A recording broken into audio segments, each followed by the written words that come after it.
আমাদের এখানে থাকা ঠিক হবে না, পুলিশ পুরো এলাকা ঘিরে ফেলেছে। চলো।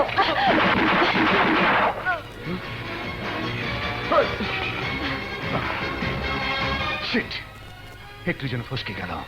ওর এই আস্তানা ধ্বংস, এবার যাবে কোথায়? Right, move. আস্তে রে আস্তে, নাটক করস আমার লগে না, নাটক। আমার আস্তানায় তুই বাহিনী পাঠাস, তোর নাটক আমি বন্ধ করতেছি। কি মনে করস তুই, কি মনে করস? ট্রাক ভৈরা অস্ত্র আইতাছে, আধুনিক সব অস্ত্র। যতই বাহিনী পাঠাস দেখবো না, ওই আধুনিক অস্ত্র দিয়া তোর ওই শহর আমি তামা কইরা ফালামো, তামা।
আস্তে আস্তে গুরু, আমার তিনটা আটকা ভাইরে মাটির নিচে শোয়া দিছে, আমি ওর 14 গোষ্ঠীর মাটির নিচে শোয়া দিব।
বিষয়টি দেখাশোনা করছেন বলেই আপনাদেরকে এখানে ডেকে আনা হয়েছে কিছু জিজ্ঞাসাবাদ করার জন্য। এখন বলুন, আপনার ছেলে কোথায়? কোথায় তার আস্তানা? বিশ্বাস করুন, আমরা এসবের কিছুই জানি না। ও কোথায় আছে, কেমন আছে তাও জানি না। আপনিও কি একই কথা বলবেন মিসেস হাসান? আগুন বিদেশে যাবার কথা বলে বাড়ি ছাড়ার পর আজই ওকে প্রথম দেখলাম। আগুন দেশে থেকে এসব করছে, তার কিছুই আমরা জানতাম না। মিথ্যে কথা! আপনারা সম্পর্কে কিছুই জানেন না এমন কথা বলে আমরা বিশ্বাস করব? স্যার, ঠিকমতো জিজ্ঞাসাবাদ করলেই ওনাদের মুখ থেকে সত্য কথা বেরিয়ে আসবে। কি শুরু করেছেন স্যার একজন ভদ্রলোক আর ভদ্রমহিলার সঙ্গে? মা তুমি? হ্যাঁ আন্টি, আমিও পুলিশের লোক।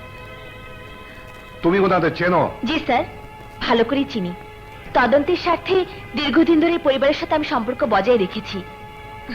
ওনারা জানেন না আমি একজন পুলিশ। তাহলে তুমি নিজেই তো ওনাদের কাছ থেকে জেনে নিতে পারতে আগুনের অবস্থান। ওনারা জানলে তো বলবেন। মানে? আঙ্কেল আর আন্টি যা বলেছেন সব সত্যি কথা বলেছেন। আগুন হঠাৎ একদিন বিদেশে যাচ্ছি বলে বাসা ছেড়ে চলে যায়। আজই ওনারা প্রথম জানলেন তাদের ছেলে দেশেই আছে। আচ্ছা ঠিক আছে Rana sir, let them go. Okay sir. আর রূপা, তুমি আমার সঙ্গে কথা বলে যাবে। Okay sir.